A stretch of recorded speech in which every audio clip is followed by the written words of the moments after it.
Welcome to Tech Talks, Evolving Distribution. I'm Corey Hayes, and with me is Bill Rosado. Today, we're exploring how digital transformation is reshaping the distribution industry. That's right.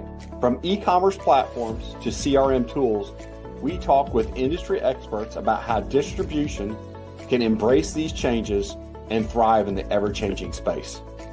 Whether you're just getting started or looking for new insights, we've got you covered.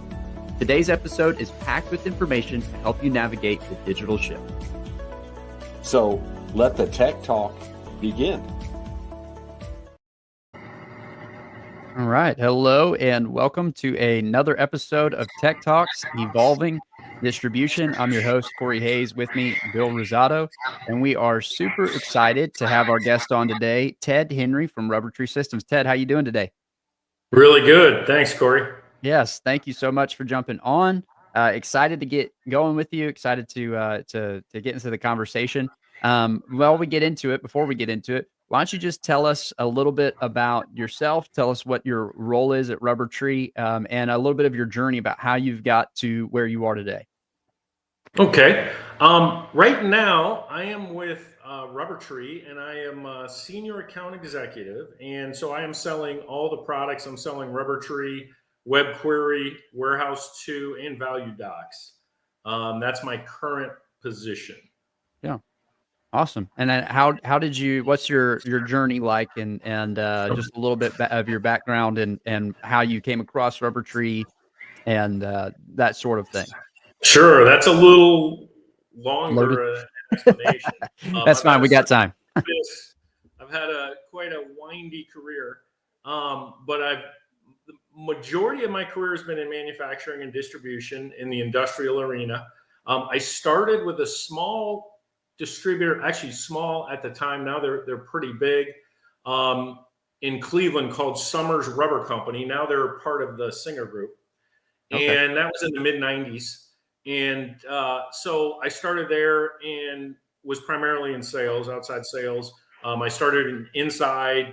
Actually did the warehouse for a little bit too. I was a fabricator for like 6 months, did inside, then outside. And the thing that was great about that experience was we were one of the few companies that had a CRM capability. At that point, we were using Maximizer. I don't know if anybody's heard of that. I don't think they're around anymore. But we were actually dialing in too. Like, we were getting updates. I remember it was a big deal that you could do it remotely. And so we were using Maximizer.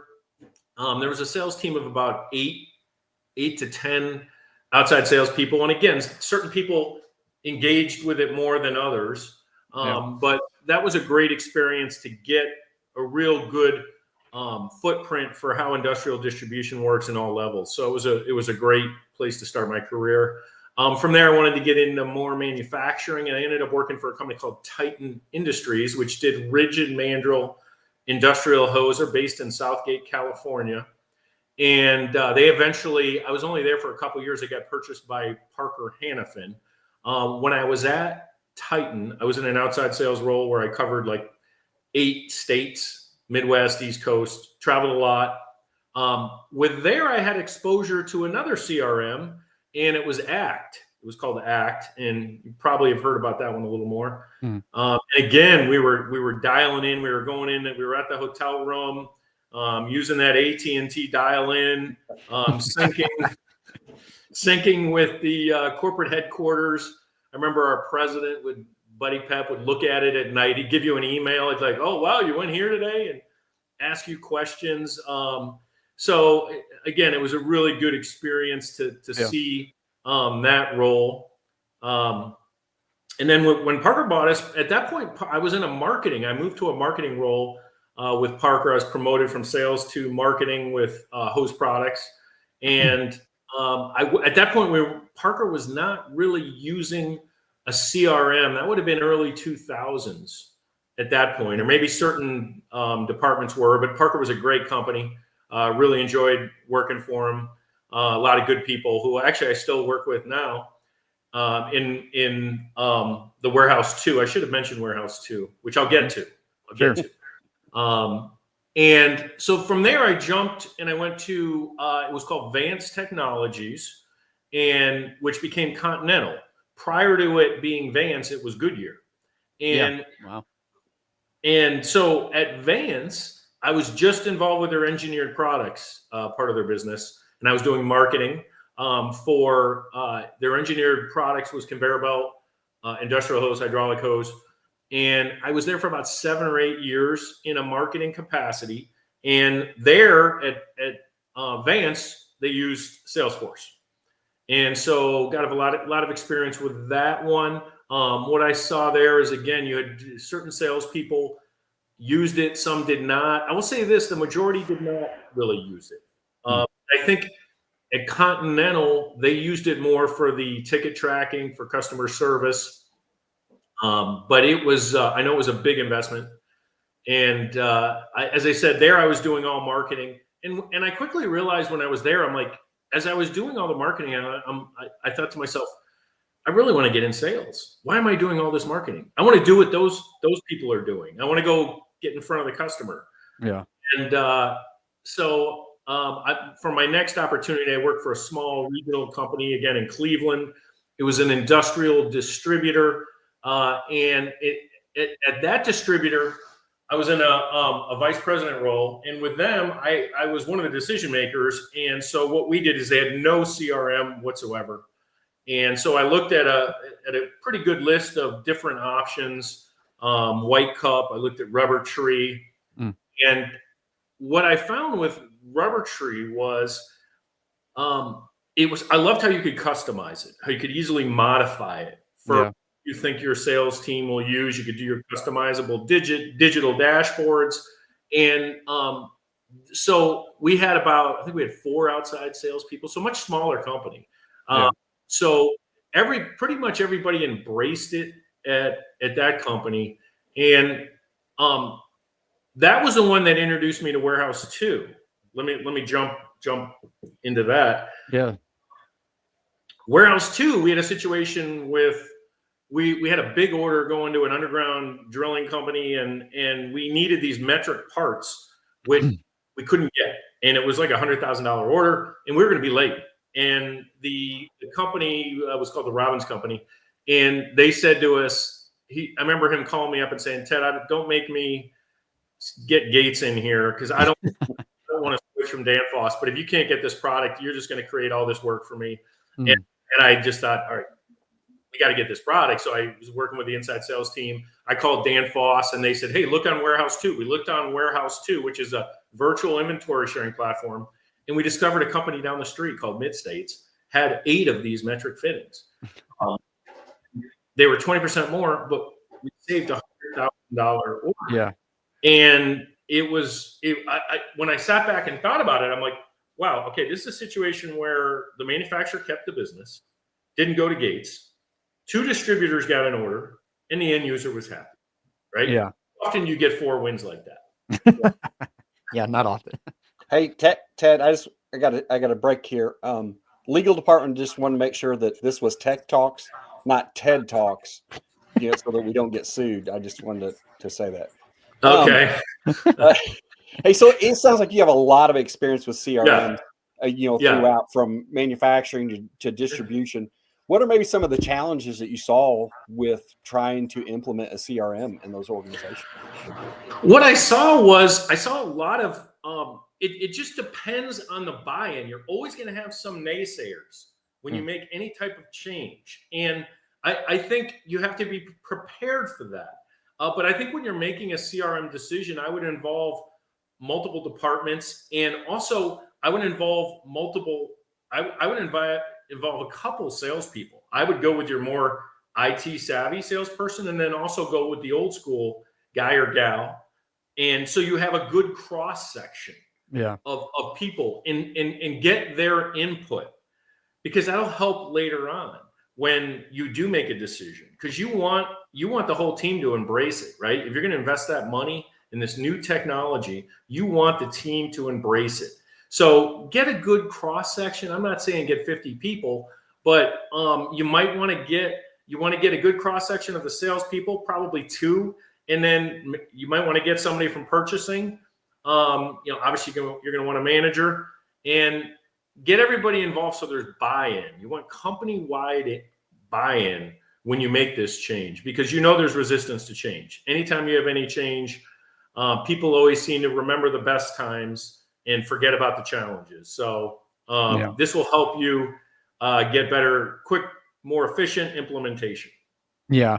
I think that that's kind of been almost a theme, throughout these conversations that we've been having, both with distributors and, with providers, is Yep. the idea of change management and really understanding it.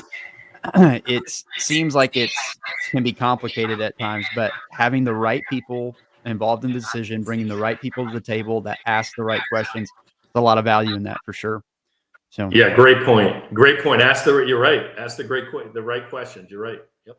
yeah, because it is true. Sometimes you get somebody that can really get pigeonholed and get stuck in a particular idea, and it's not that that's a bad thing, but it's kind of you need people that understand the big picture of what Yep. it is that you're trying to provide, and you need people that have multiple perspectives and different perspectives on what's going to make us successful moving forward. So yeah, it's a great point and a very logistical point that solves a lot of problems if you bring the right people to the table and they Yep. have the right questions.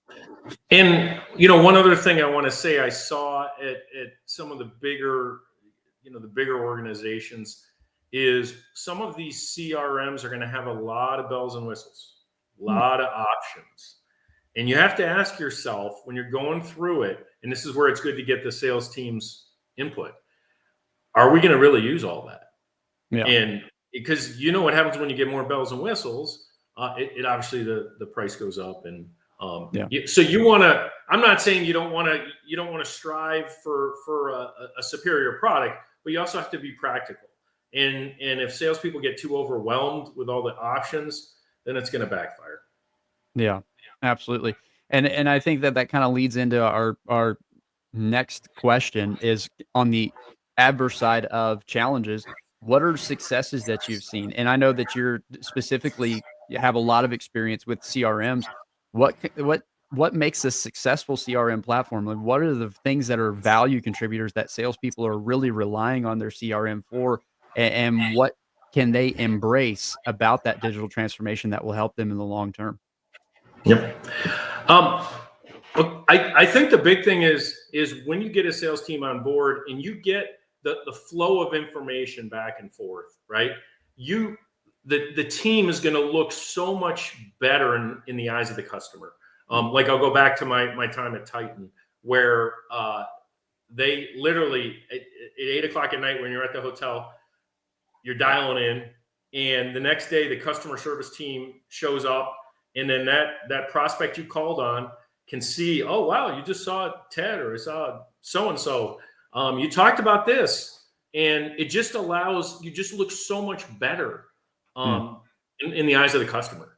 Ultimately, particularly if you're a prospect, when you look like well, I shouldn't say look, you are organized as a company, and it looks like you're lockstep with different departments, and it helps everybody to work as one unit.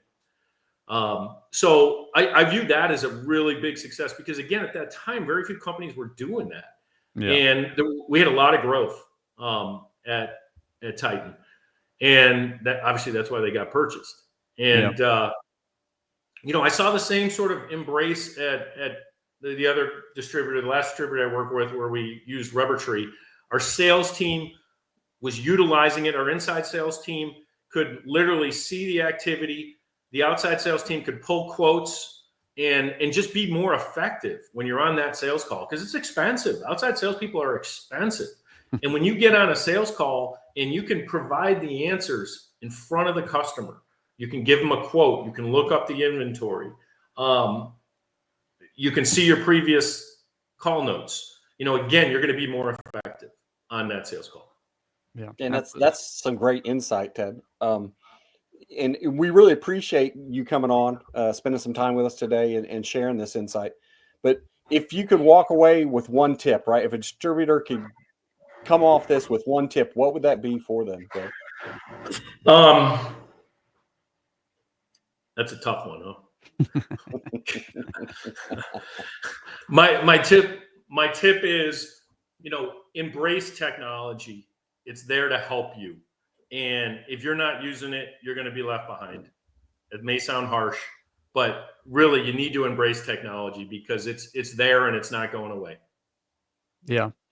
I mean, yeah, you're exactly right. And we've talked about that several times. And to reiterate a point, if you're not embracing it, your competitors are, and there are edges that your competitors are every single day gaining ground on, and you want to make sure that you're at the forefront, providing your customers the best experience that they can have. And yeah, I maybe a little bit just talking about specifically where you are, Rubber Tree and Warehouse 2 right now, and what you guys provide.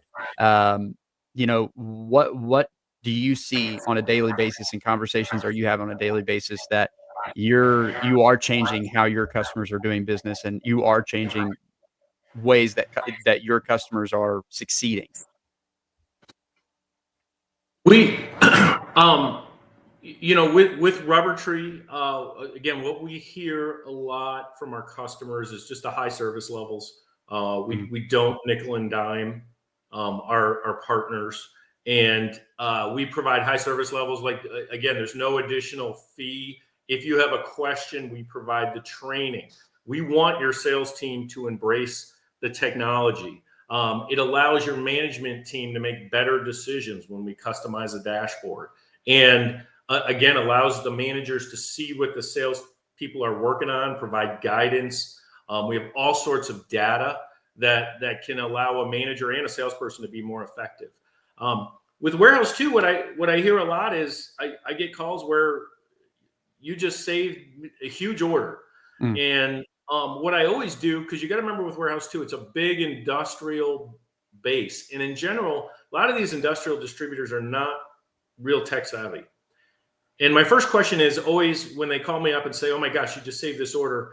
I'll say, who'd you buy it from? And then my next question is how did you place the order? They always say, I called them because they don't want to wait, right? When you go in Warehouse 2, you need something quickly. And so they'll call them up and place that order. And so I hear a lot about how Warehouse 2 has saved a customer relationship or an order. So Yeah, that's some feedback I hear a lot.